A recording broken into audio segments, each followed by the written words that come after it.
Jeremias, capítulo 29.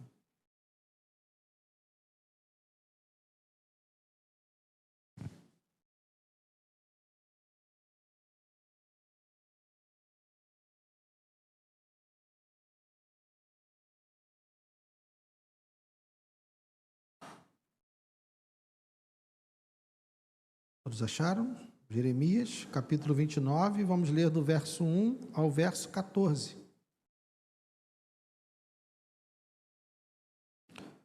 Diz assim: são estas as palavras da carta que o profeta Jeremias enviou de Jerusalém ao resto dos anciãos do cativeiro, aos sacerdotes, aos profetas e a todo o povo que Nabucodonosor havia deportado de Jerusalém para a Babilônia. Isso aconteceu depois que saíram de Jerusalém o rei Jeconias, a rainha mãe, os oficiais, as autoridades de Judá e Jerusalém e os carpinteiros e ferreiros.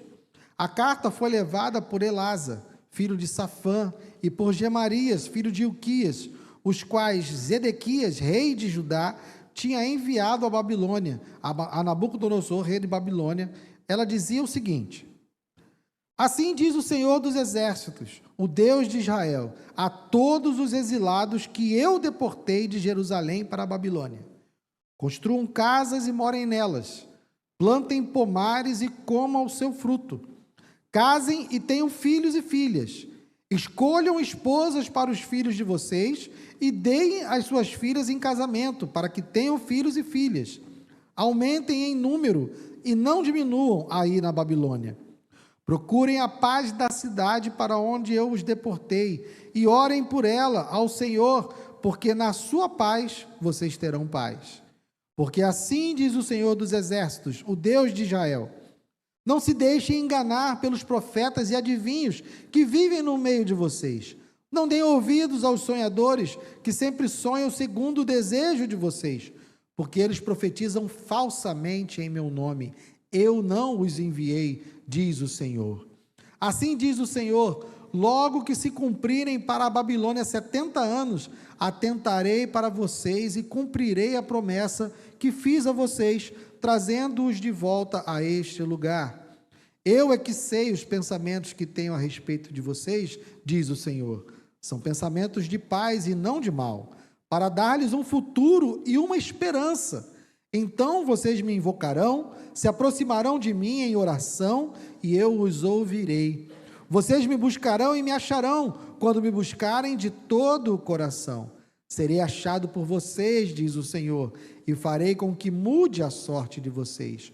Eu os congregarei de todas as nações e de todos os lugares para onde os dispersei, diz o Senhor, e trarei vocês de volta ao lugar de onde os mandei para o exílio.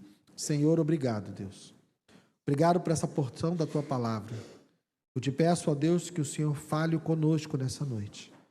Que o Senhor nos alimente, que o Senhor nos encha, ó Deus, que o Senhor nos transforme por meio da Tua palavra. Que o Senhor opere milagres em nossos corações nessa noite e que a Tua palavra seja viva e eficaz na nossa vida, não somente nesse momento, mas que ela seja aplicada em nossa vida a partir de hoje, todos os dias.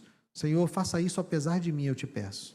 Não permita que eu seja um empecilho, que eu atrapalhe, mas que o Teu Espírito realize essa obra no coração de cada um dos Teus filhos. Nessa noite eu te peço e te agradeço em nome de Jesus. Amém. Pode sentar, querido.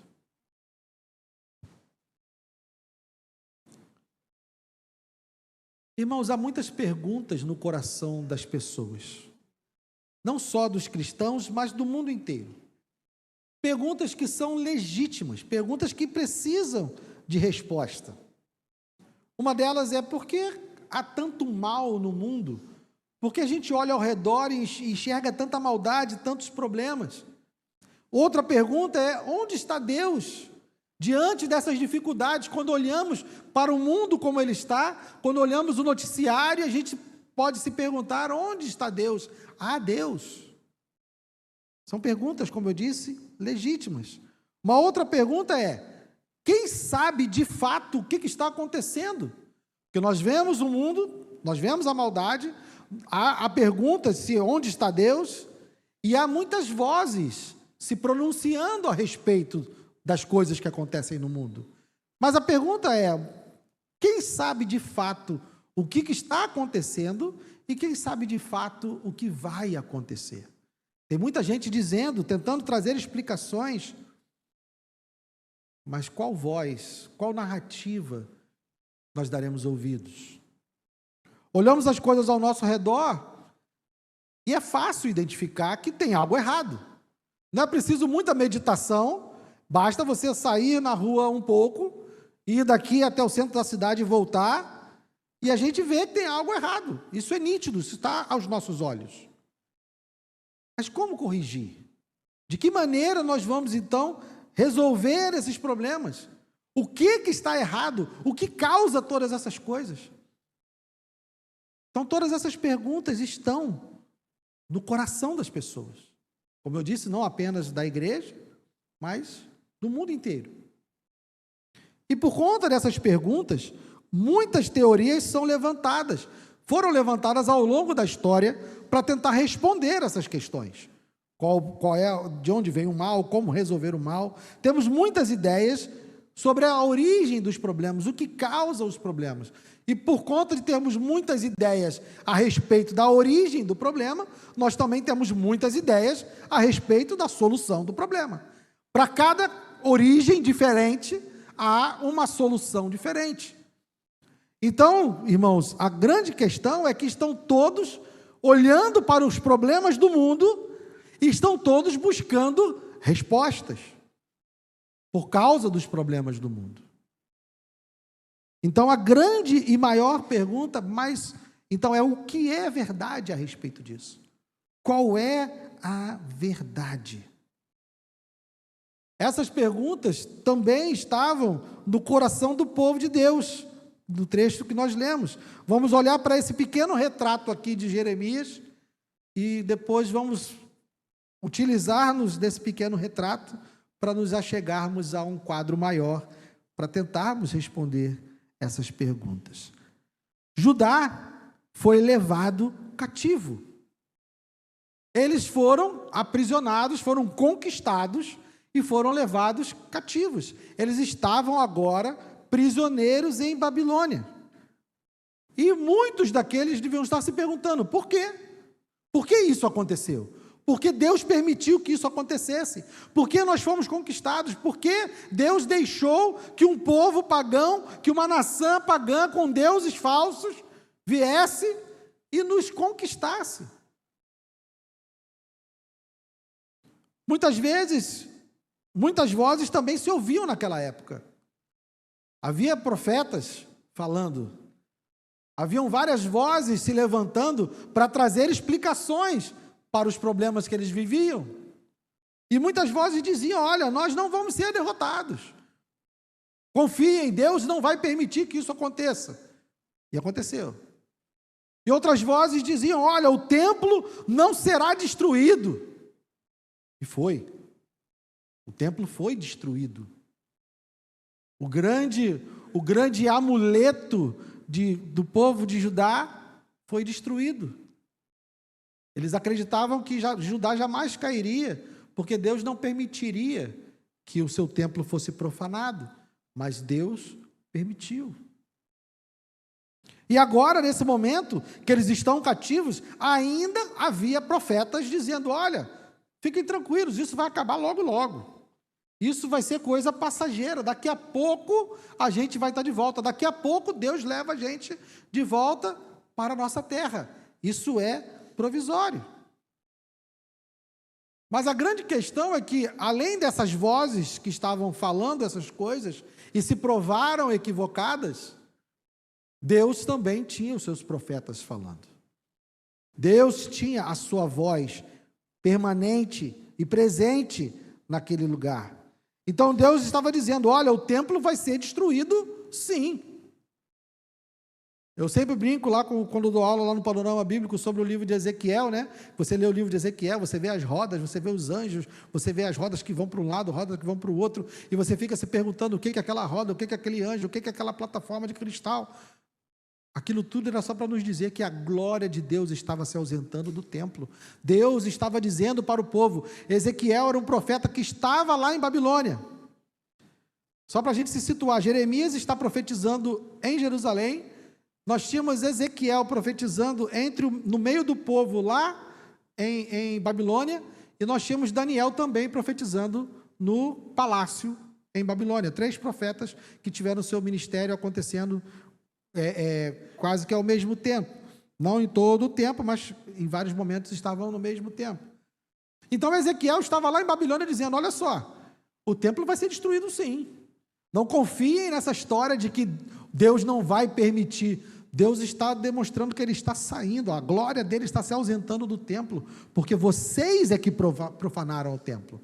Não serão os babilônios que vão profanar o templo. Vocês, povo de Deus, é que profanaram o templo, e é por isso que Ele está se ausentando do templo, e é por isso que o templo será destruído.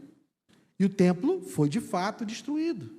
Então, o profeta de Deus, e aqui Jeremias, está dizendo, olha, não é algo passageiro não, vocês não vão ficar pouquinho tempo aí não, construam casas, plantem, vai dar tempo de colher, vocês vão plantar e vai dar tempo de colher, casem os seus filhos, tenham filhos, ou seja, não será pouco tempo esse cativeiro, não confie nas vozes que estão sendo ditas aí. Volta um pouquinho lá, Jeremias capítulo 8, só para vermos a profecia a respeito desse cativeiro. Deixe marcado aí o 29, mas volte no 8.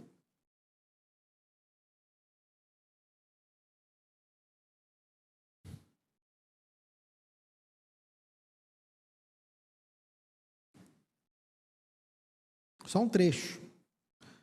Do verso 8 ao verso 12. Capítulo 8, de 8 a 12.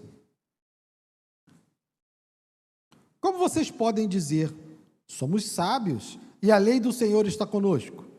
Na verdade, a falsa pena dos escribas a transformou em mentira. Os sábios serão envergonhados, aterrorizados e presos.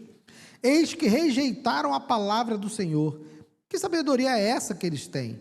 Portanto, darei as mulheres deles a outros homens, e os seus campos a novos possuidores, porque desde o menor deles até o maior, cada um está entregue à ganância, e tanto o profeta quanto o sacerdote usam de falsidade. Curam superficialmente a ferida do meu povo, dizendo, paz, paz, quando não há paz. Será que eles ficaram envergonhados por cometerem a abominação? Não, eles não ficaram com vergonha. Eles nem sabem o que é envergonhar-se, portanto, cairão como os que caem.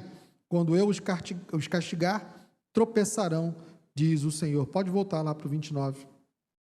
Então vejam, irmãos, Deus já havia decretado, Deus já havia dito que o futuro deles não era um futuro de paz. Os falsos profetas diziam, não se preocupem, paz, há paz, nós estamos em paz, fiquem tranquilos. Mas Deus diz por meio de Jeremias, dizendo, olha, eles estão dizendo paz, paz, mas não há paz, vai cair. Vocês estão em pecado. Eu vou punir vocês por conta dos seus pecados. E acontece que, por fim, Jerusalém caiu. Jerusalém caiu, o templo foi destruído e o povo foi levado cativo. Então, a grande primeira pergunta, que é o porquê, nós já sabemos. Aconteceu por conta do pecado do povo. Eles passaram por aquilo por conta do seu pecado. Segundo livro dos Reis, capítulo 24. Volto lá atrás, no histórico. Segundo livro dos Reis, capítulo 24. Deixa aí o 29 marcado, mas vamos lá no capítulo 24 do segundo livro dos Reis.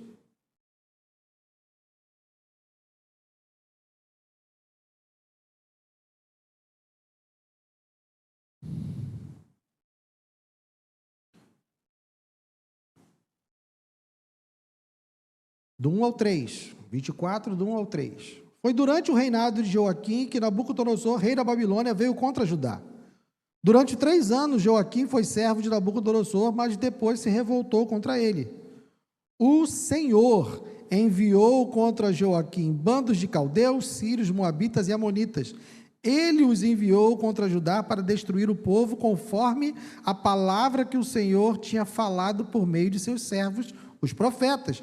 Na verdade, isso aconteceu com Judá por ordem do Senhor, que removeu o povo da sua presença por causa de todos os pecados cometidos por Manassés. Pode voltar. Então, irmãos, primeira pergunta é: por que isso aconteceu? A pergunta que eles poderiam estar se fazendo: por que Deus deixou que isso acontecesse? Por que Deus permitiu que nós fôssemos conquistados? Por que Ele permitiu que o templo fosse destruído? A resposta é: por causa do pecado do povo.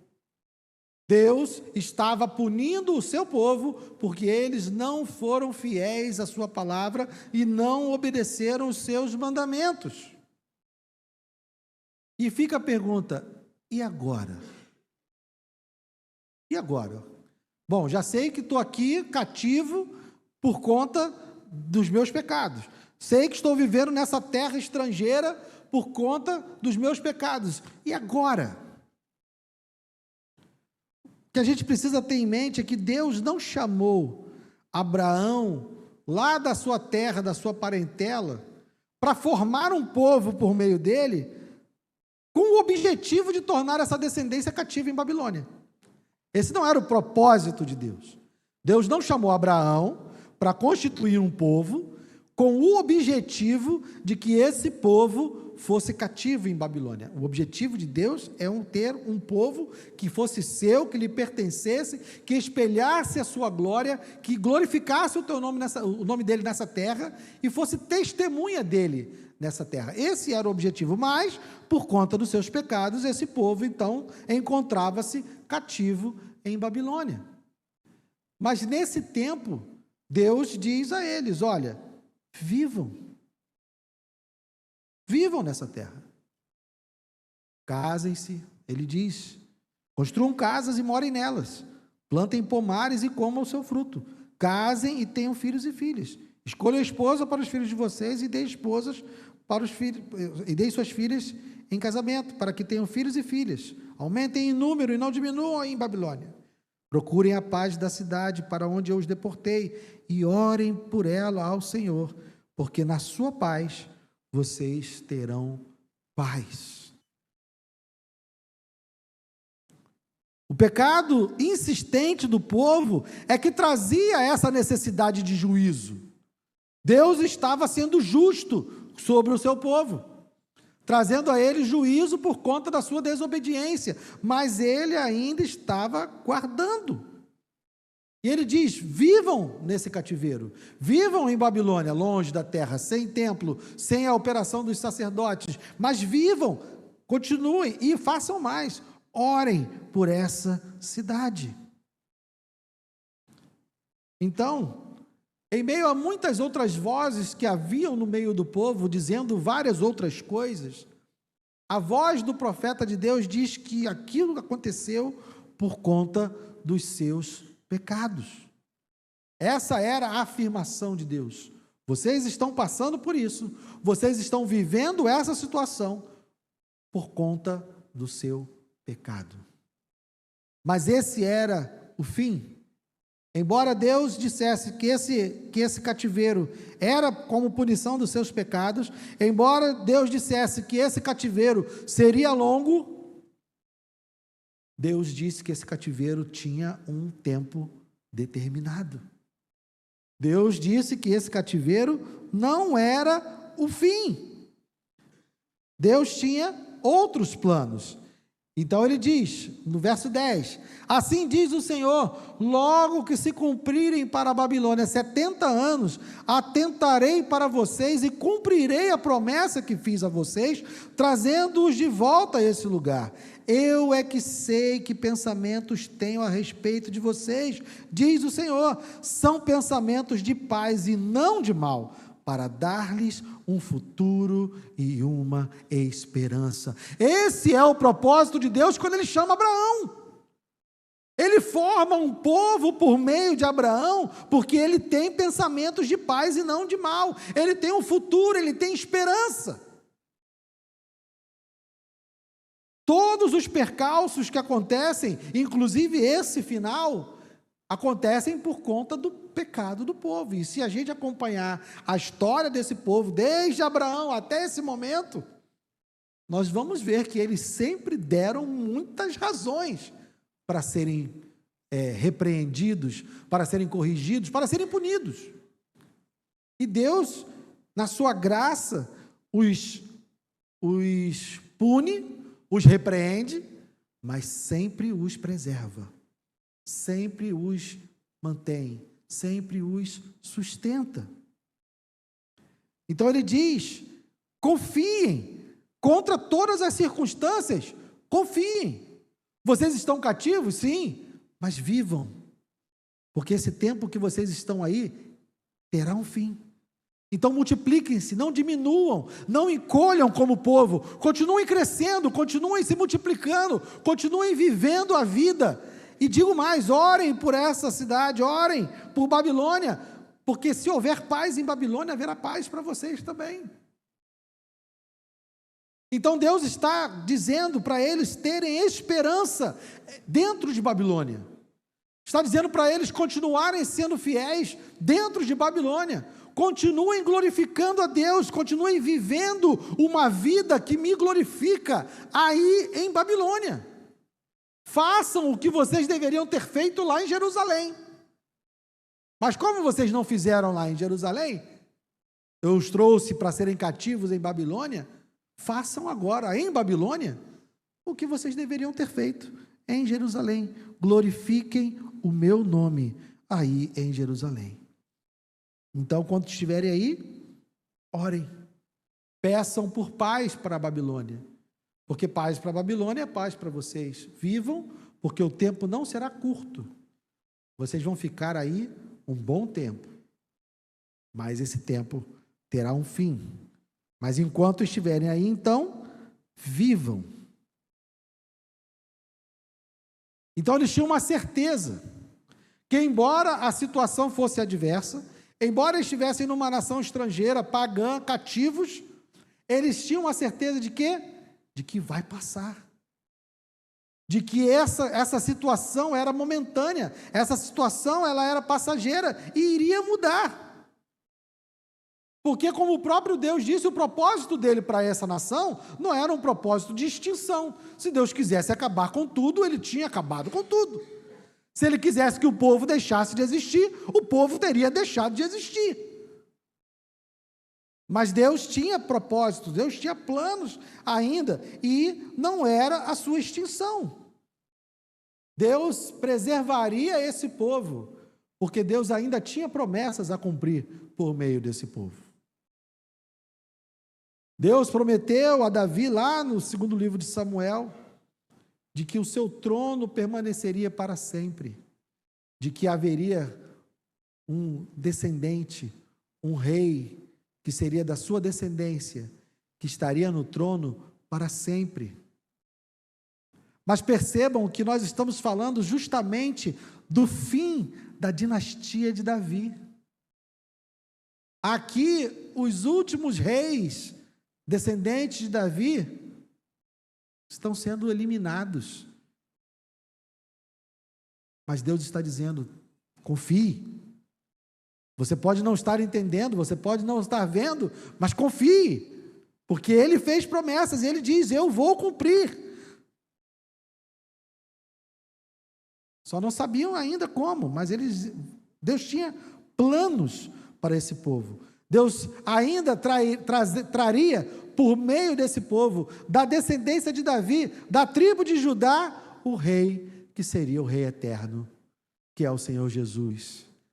Então Deus preserva esse povo por conta das suas promessas, por conta da sua fidelidade. Apesar desse povo estar cativo, apesar desse povo estar sofrendo as consequências do seu pecado, sabia-se que aquele tempo que eles estavam passando em cativeiro era um tempo passageiro e que Deus ainda tinha planos, ainda tinha promessas a se cumprirem na vida desse povo. E Ele manda então que eles vivam. Como eu disse, nós iríamos olhar para esse pequeno retrato e tentar responder essas perguntas num plano maior. Da mesma forma do que foi com esse povo, nós temos algo semelhante com a humanidade. Nós temos algo semelhante com toda a criação. Vejam como Deus criou todas as coisas. Deus criou tudo que existe e fez bom. Deus criou os céus, a terra, e como o Claudio bem disse, coisas muito mais do que aquele povo poderia ter noção. Criou o universo inteiro e colocou o homem e a mulher lá no centro da criação, no Éden, e deu a eles o domínio sobre todas as coisas, deu a ele permissão e domínio sobre todas as árvores, e disse que delas poderiam comer, mas disse que apenas uma, só uma. Olha só, o mundo inteiro é teu. Todas as árvores do jardim vocês podem comer, até a árvore da vida. Mas tem umazinha que não pode. O que eles fizeram? Eles comeram dessa. Então Deus, da mesma forma que tinha chamado em Abraão um povo, e tinha feito promessas a eles, e deu a eles uma terra que mana leite e mel, e eles foram desobedientes, com a humanidade é algo parecido, porque Ele criou todas as coisas, colocou o homem e a mulher no lugar perfeito, no Éden, deu a eles tudo, e eles também desobedeceram. Fomos criados para viver para a glória de Deus, mas recusamos glorificar a Deus. Então, qual é o problema da humanidade também? O problema do povo de Israel lá, na terra prometida, da qual eles foram sacados, da qual eles foram levados cativos, o problema deles era o pecado. O problema da humanidade também é o pecado. Tudo que nós vemos, todos os problemas que nós temos ao nosso redor, são explicados por uma única coisa: pecado. Nosso pecado traz o justo juízo de Deus sobre nós. E esse juízo de Deus se reflete em tudo. Tudo que nós vemos ao nosso redor, todos os problemas, todas as dificuldades desse mundo são por conta do pecado, são consequências do pecado. Para pensar no noticiário. Pensa na pior notícia que você viu no noticiário e procura pensar se não tem um pecado ali por trás. Corrupção, violência, maldade, roubo, estupro, pedofilia, tudo. Todos os males da humanidade são por conta do pecado. Até mesmo as catástrofes ambientais. A criação está em convulsão. A criação sofre, a criação geme por conta do nosso pecado. Então há doenças, há enfermidades, há pandemias, há terremotos, há maremotos, há explosões, há todo tipo de problemas por conta do nosso pecado. Então, a despeito das narrativas, a despeito dos diversas ideias e discursos que nos cercam, o problema do mundo é o nosso pecado. Nós temos a tendência sempre de buscar um inimigo, né? É mais fácil de nós encontrarmos um inimigo. Nós, crentes, botamos a culpa no diabo, né? Tudo é o diabo. Mas vocês já repararam que o diabo tem um papel pequenininho na Bíblia? Sim, ele não é um cara muito presente nas Escrituras. Eu sempre digo isso. Ele não é muito presente. Eu lembro no começo da minha conversão, eu tinha uns livros lá, não vou dizer o nome do autor, mas eu tinha vários livros dele. Eu lia todos e lendo, eu falava para a Érica assim, gente, o diabo desse cara é mais poderoso que o diabo da Bíblia. O diabo dele pode mais, porque quando eu leio a Bíblia, o diabo não pode tanto. Mas quando a Bíblia fala de nós, quando a Bíblia fala do nosso coração, quando a Bíblia fala das consequências e daquilo que sai de dentro de nós, aí, meu amigo, aí a coisa fica feia. Então tira o diabo como inimigo. Aí a gente cria outros, né? Teorias da conspiração, os Illuminati, os não sei o quê, tem vários nomes, você pode escolher um aí. Eu não vou ficar citando não, mas você pode escolher um aí. Não. O problema do mundo somos nós. É a soma dos nossos pecados, tá?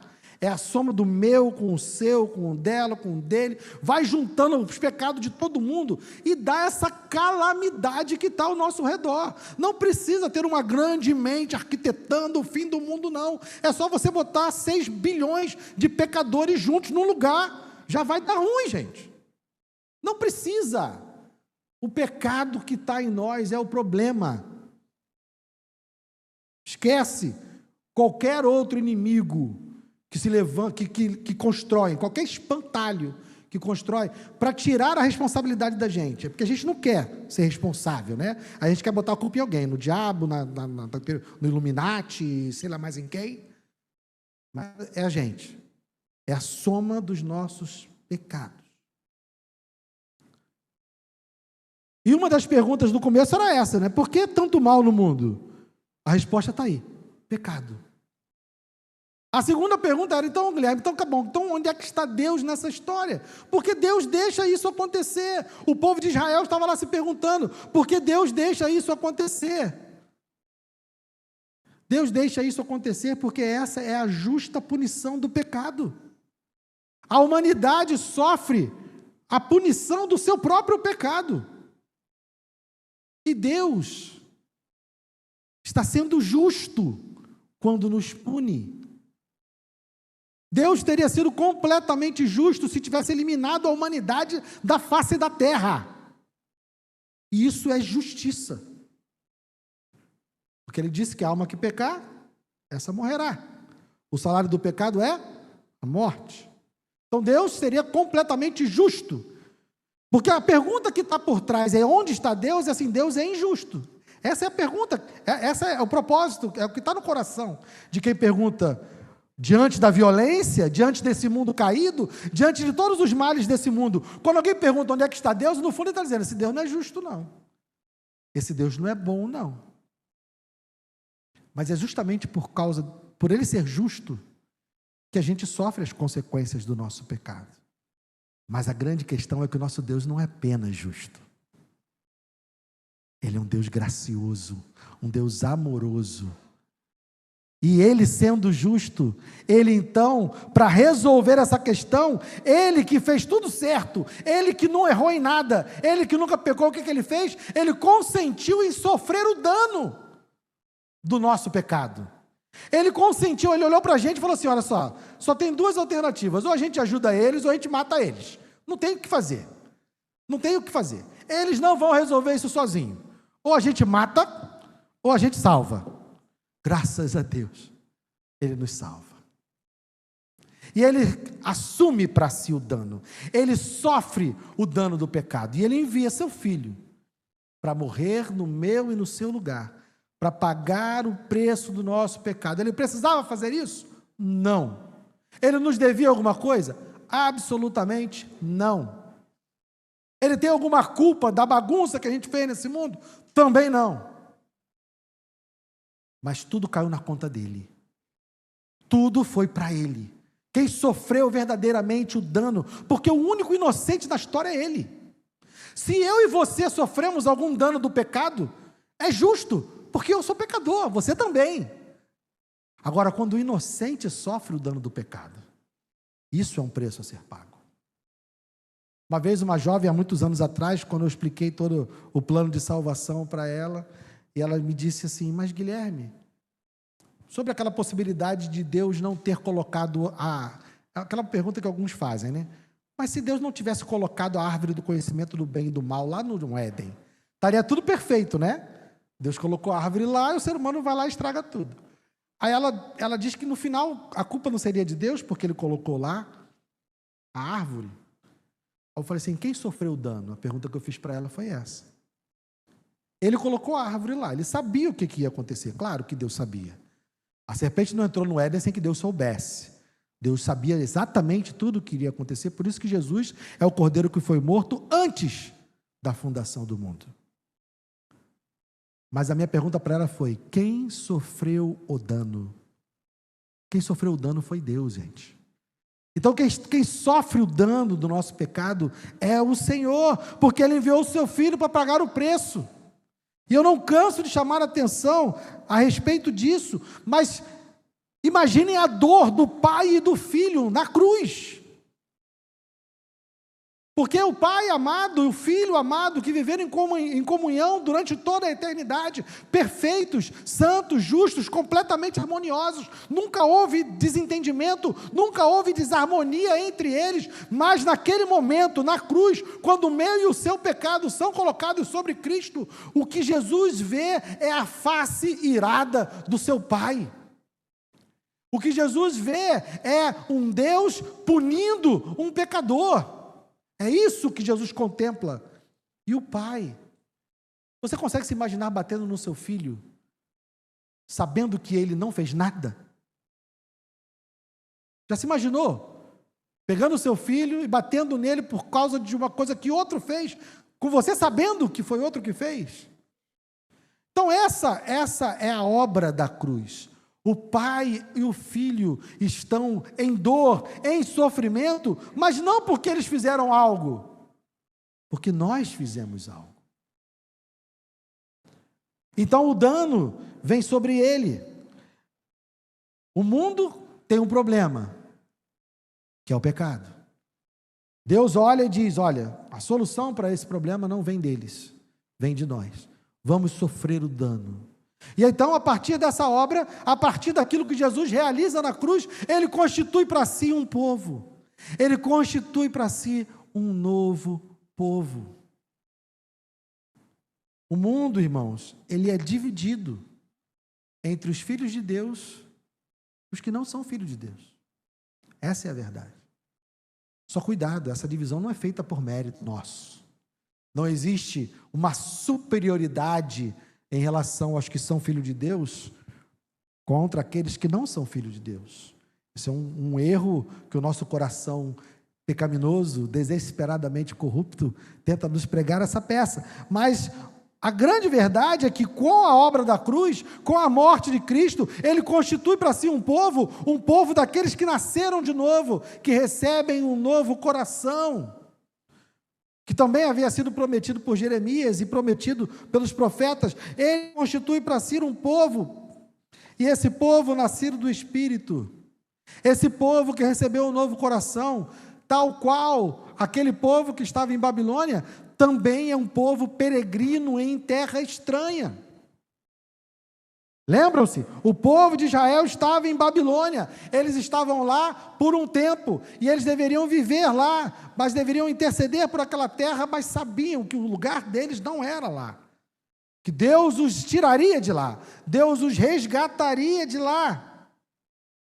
Nós também que nascemos do Espírito, você que tem o Senhor Jesus como seu Senhor e Salvador, você que recebeu um novo coração, você também não pertence a esse mundo. Nós não pertencemos a esse mundo. Esse mundo que nós vivemos é a Babilônia, que é mergulhada no mal, que é mergulhada no pecado, mas nós somos peregrinos nessa terra, como o povo de Israel era peregrino em Babilônia. Abra lá, João, capítulo 17. Evangelho de João, capítulo 17. A oração sacerdotal.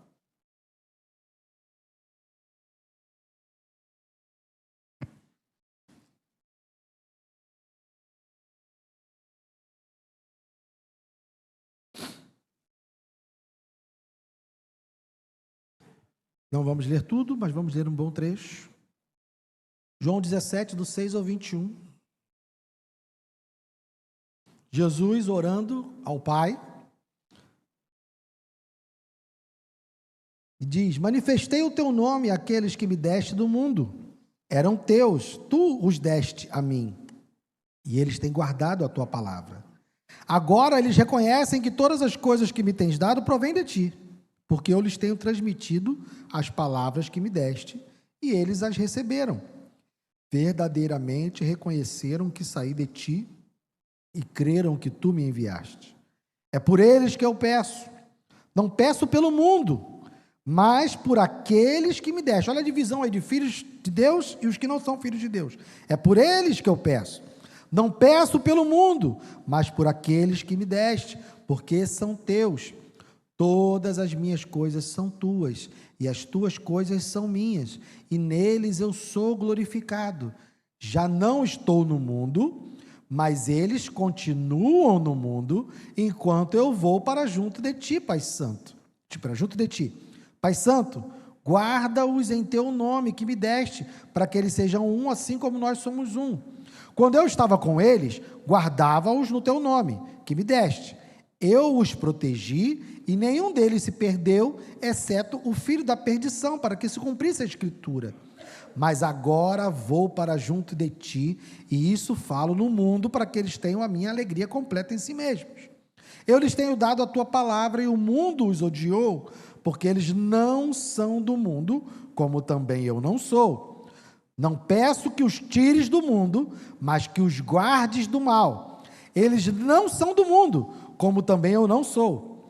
Santifica-os na verdade. A tua palavra é a verdade. Assim como tu me enviaste ao mundo, também eu os enviei ao mundo.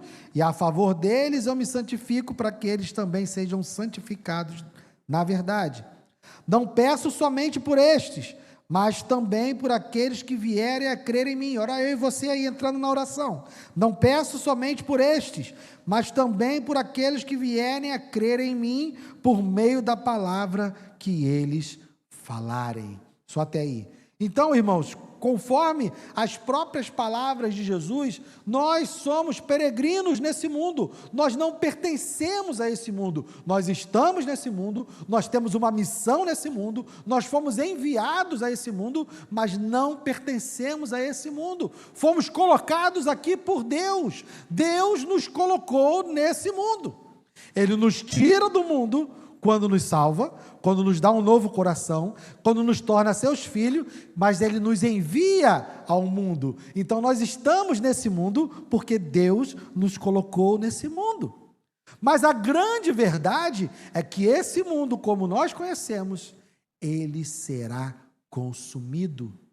A nossa passagem por esse mundo tem também um prazo. Embora nós não tenhamos um prazo determinado, ou determinado sim, mas não conhecido, porque Daniel, ao ler Jeremias, entende, opa, o nosso cativeiro tem 70 anos.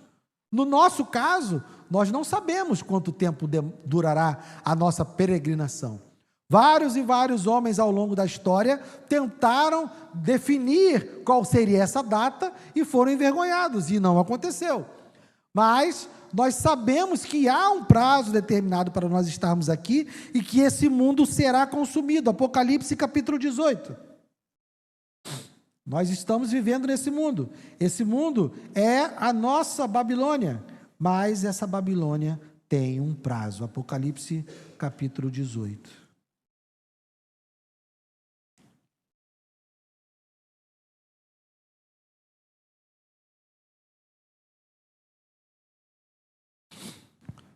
Verso 1.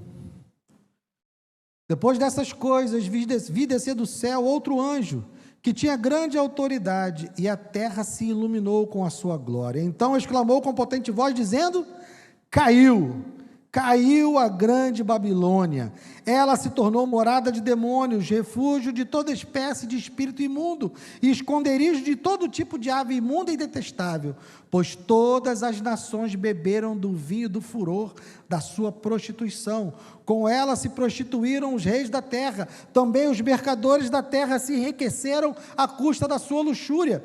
Ouvi outra voz do céu dizendo: saiam dela, povo meu, para que vocês não sejam cúmplices de seus pecados e para que os seus flagelos não caiam sobre vocês, porque os pecados dela se acumularam até o céu, e Deus se lembrou das injustiças que ela praticou. Retribuam-lhe como também ela retribuiu, paguem-lhe em dobro segundo as suas obras, e no cálice em que ela misturou bebidas, misturem dobrado para ela. O quanto a si mesma glorificou e viveu em luxúria, deem a ela em igual medida tormento e pranto, porque ela pensa assim: estou sentada como rainha, não sou viúva, não saberei o que é pranto. Por isso, em um só dia sobrevirão os seus flagelos, morte pranto e fome, e será queimada no fogo, porque poderoso é o Senhor Deus que a julga. Irmãos, esse mundo vai cair, esse mundo vai passar. Nós que estamos aqui como peregrinos desse mundo sairemos. Ele diz: saia dela, povo meu, porque o nosso destino é outro.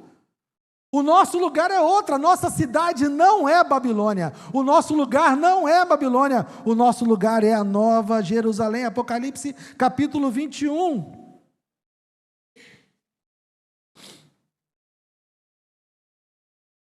E vi novo céu e nova terra, pois o primeiro céu e a primeira terra passaram, e o mar já não existe. Vi também a cidade santa, a nova Jerusalém, que descia do céu da parte de Deus, preparada como uma noiva enfeitada para o seu noivo. Então ouvi uma voz forte que vinha do trono e dizia: eis o tabernáculo de Deus com os seres humanos. Deus habitará com eles, eles serão povos de Deus, e Deus mesmo estará com eles e será o Deus deles. Ele lhes enxugará dos olhos toda lágrima, e já não existirá mais morte, já não haverá luto, nem pranto, nem dor, porque as primeiras coisas passaram. Aleluias! É esse o nosso destino, irmãos. Nós estamos nesse mundo, nós vivemos em Babilônia, mas Babilônia vai passar, da mesma forma que Babilônia passou para aquele povo, da mesma forma que Deus tinha outros planos para aquele povo. O tempo que eles ficaram lá foi determinado, nós também estamos nessa terra por um tempo determinado, e quando esse tempo passar, nós teremos então a consumação de todas as coisas, e viveremos para sempre com Deus na Nova Jerusalém. Esse é o nosso destino. Mas então, Guilherme, diante dessas verdades, então, o que fazer? Quais são, então, as implicações disso para nós? Primeiro, se você não é ainda um filho de Deus, e como eu disse, isso não tem nenhum demérito, porque quem é filho de Deus não é por mérito. Então, se você ainda não é um filho de Deus, e eu não estou dizendo com isso que há algum demérito em você, mas o que eu quero que você entenda dessa mensagem de hoje é, primeiro, não culpe a Deus pelo mal do mundo. O mal do mundo é nosso. O mal do mundo é resultado do nosso pecado. Somos nós que estamos causando todas as convulsões que você vê nesse mundo. Somos nós, não é Deus. Não transfira nem para Deus, nem para o diabo, nem para os Illuminati a responsabilidade que é sua, que é minha. Nós somos responsáveis pelo mal do mundo. Nós somos responsáveis pela fome, nós somos responsáveis pelos homicídios, nós somos responsáveis pelos maremotos, pelos desmoronamentos, nós somos responsáveis por todo o mal que há nesse mundo. Deus não é culpado. Esse é o primeiro ponto. O segundo ponto é: onde está Deus? Deus está presente, julgando os nossos pecados. E as dores que esse mundo tem, as dores que nós vivemos nesse mundo, são resultados, são consequências do justo juízo de Deus sobre os nossos pecados. Deus está agindo, mas não é uma punição definitiva ainda. Porque se fosse uma punição definitiva, como eu disse, Deus estaria simplesmente exterminando todo mundo. Vai lá e mata todo mundo. Resolve o problema, acaba com os pecadores, mata todos eles. Pronto, acabou o problema do mundo. Se o problema do mundo é o pecado e nós somos pecadores, a solução é mata todo mundo. Então, você não deveria estar se perguntando por que Deus não resolve o problema. Você deveria estar dando graças a Deus, porque Ele ainda está salvando pecadores nesse mundo. Você tem que dar graças a Deus, porque o fato de Deus não agir com toda a sua energia, de Deus não agir com todo o seu poder e com toda a sua autoridade contra os pecadores, é um benefício para você, porque Ele está te dando tempo de se render ao Senhor Jesus. Ele está te fazendo um convite nessa noite: olha, você é o culpado, mas eu, como inocente, paguei o preço por você. Basta você admitir a sua culpa. Basta você admitir que a culpa é sua, que o pecado é seu. E se renda ao Senhor, porque Ele já providenciou um meio de você ser salvo. E não tem nada a ver contigo.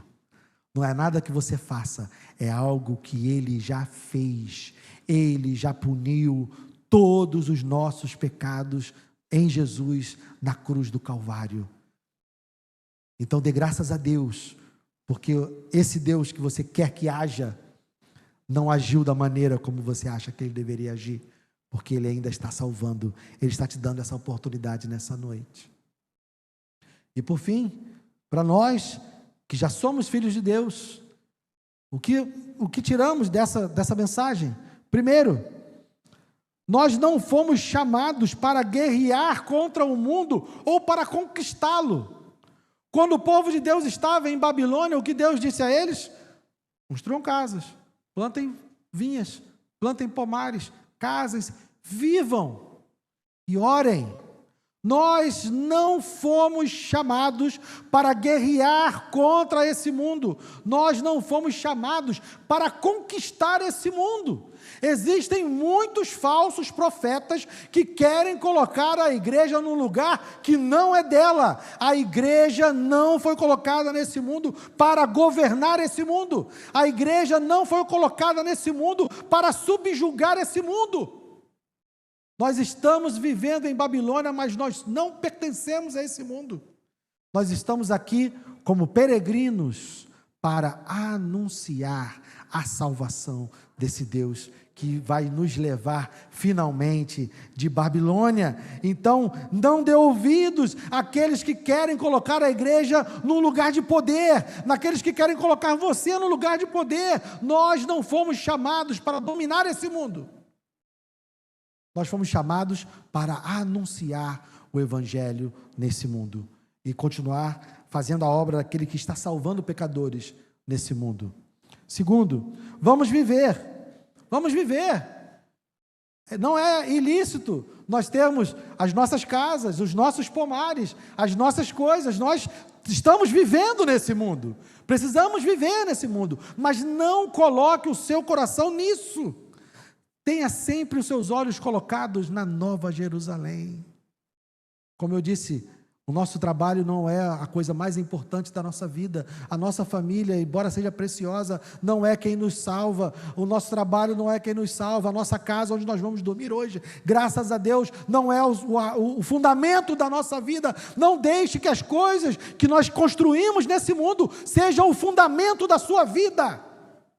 O fundamento da nossa vida é o Senhor Jesus, que está nos levando para a Nova Jerusalém. Esse é o fundamento da nossa vida.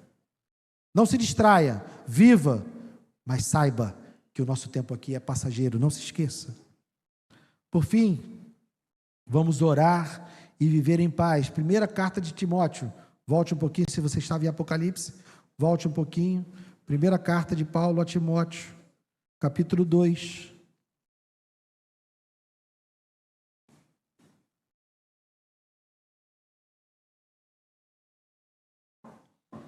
Como eu disse, não fomos chamados para dominar, não fomos chamados para governar, não fomos chamados para guerrear, fomos chamados para orar. 1 Timóteo capítulo 2, versos 1 e 2. Antes de tudo, peço que se façam súplicas, orações, intercessões e ações de graça em favor de todas as pessoas. Orem em favor dos reis e de todos os que exercem autoridade, para que vivamos vida mansa e tranquila, com toda piedade e respeito. Irmãos, nós estamos em Babilônia, nós seremos governados por reis de Babilônia. O povo de Deus lá em Babilônia não foi governado por um judeu, eles foram governados por um rei de Babilônia, depois foram governados por um rei persa. Nós não pertencemos a esse mundo, nós seremos governados por pessoas que são desse mundo. E o que nós faremos? Vamos orar por elas. Eu sempre digo que a nossa visão fica um pouco distorcida em relação ao texto bíblico, porque hoje nós vivemos em democracia e nós podemos votar. Então a gente tem uma leve inclinação a achar que é a gente que escolhe. Mas não é, nunca foi. Se você pensar no contexto bíblico, reis eram constituídos por motivos completamente alheios ao povo, gente. O povo não tinha participação alguma nas conspirações dos palácios.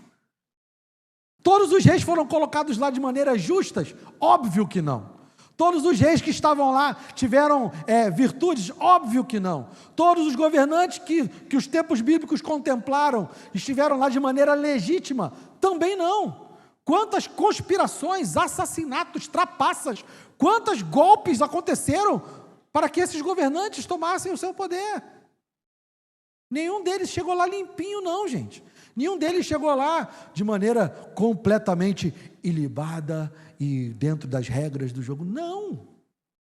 Os governantes, eles governavam por meios completamente alheios à nossa maneira de enxergar o mundo. Então não se engane pelo fato de nós podermos votar hoje, fazendo a gente achar que a gente escolhe alguma coisa. A gente não escolhe nada. Eu e você, a gente vai lá, coloca o nosso voto e pede a Deus para que aconteça o melhor. Mas qualquer coisa pode acontecer. E qualquer coisa que aconteça, aconteceu porque Deus quis que acontecesse. E Deus escolheu os nossos governantes. Não importa o que você acha que aconteça.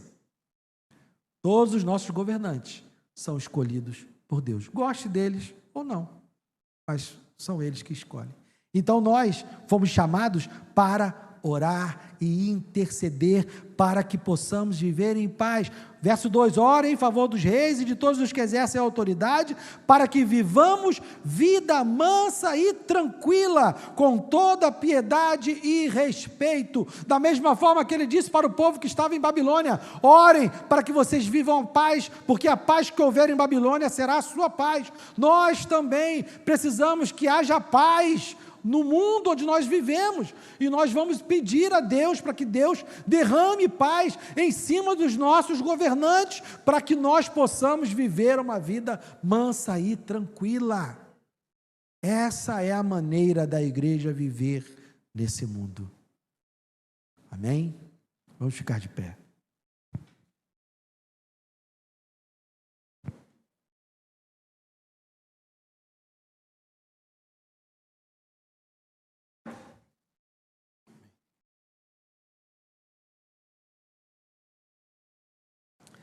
O salmo que nós lemos no início, Davi estava num ambiente completamente contrário, estava no deserto, sendo perseguido, injustamente. Mas ele estava com seus olhos colocados no Senhor. O povo foi levado cativo por conta dos seus pecados para a Babilônia. Mas Deus diz, confie em mim, porque eu vou tirar vocês daí. Nós também estamos vivendo nesse mundo, irmãos, com todas as dores, com todas as dificuldades. Mas se você está em Cristo, Ele também vai te tirar daqui. E mais uma vez a você que ainda não está em Cristo, que ainda não entregou sua vida. E eu te digo, não é uma ameaça, é uma promessa. Deus virá. Um dia Ele virá julgar todas as coisas. Mas que bom que Ele ainda está salvando. Pense sobre isso e medite. Senhor, obrigado. Obrigado, Deus, pela Tua palavra.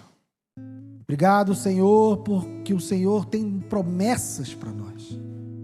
O Senhor já cumpriu as mais importantes promessas. O Senhor já enviou o Seu Filho, que pagou o preço do meu pecado e tornou possível estar aqui nessa noite diante de Ti, falando da Tua palavra. Oh Deus, salva vidas nessa noite, Senhor. Se há algum entre nós que ainda não é Teu filho, que o Teu Espírito use essa palavra, não porque eu falei, mas porque o Senhor a disse, o Senhor a escreveu, que o Teu Espírito use para convencê-lo de que ele precisa se arrepender e se render. E que a tua igreja, Senhor, também nessa noite tenha aprendido qual é o seu lugar nessa peregrinação que estamos vivendo. Ajuda-nos, Senhor, ajuda-nos, que possamos ser fiéis à tua palavra, ser fiéis aos teus propósitos, anunciar a tua salvação e viver nessa terra de maneira digna, orando e intercedendo pelos nossos governantes, para que a tua igreja tenha vida mansa e tranquila e possa cada dia mais e mais anunciar a tua palavra, e que mais e mais pessoas possam ser salvas por meio do teu evangelho. Muito obrigado, Senhor. Leva-nos em paz, guarda-nos, ó Deus, de todo o mal, e não permita, Senhor, que essa palavra seja tirada da nossa mente e do nosso coração, que possamos meditar nela ao longo dessa semana, e que ela gere frutos no nosso comportamento, que ela gere frutos na nossa maneira de olhar o mundo e de viver no mundo. Muito obrigado por tudo, Senhor. Eu te louvo e te agradeço em nome de Jesus. Amém e amém.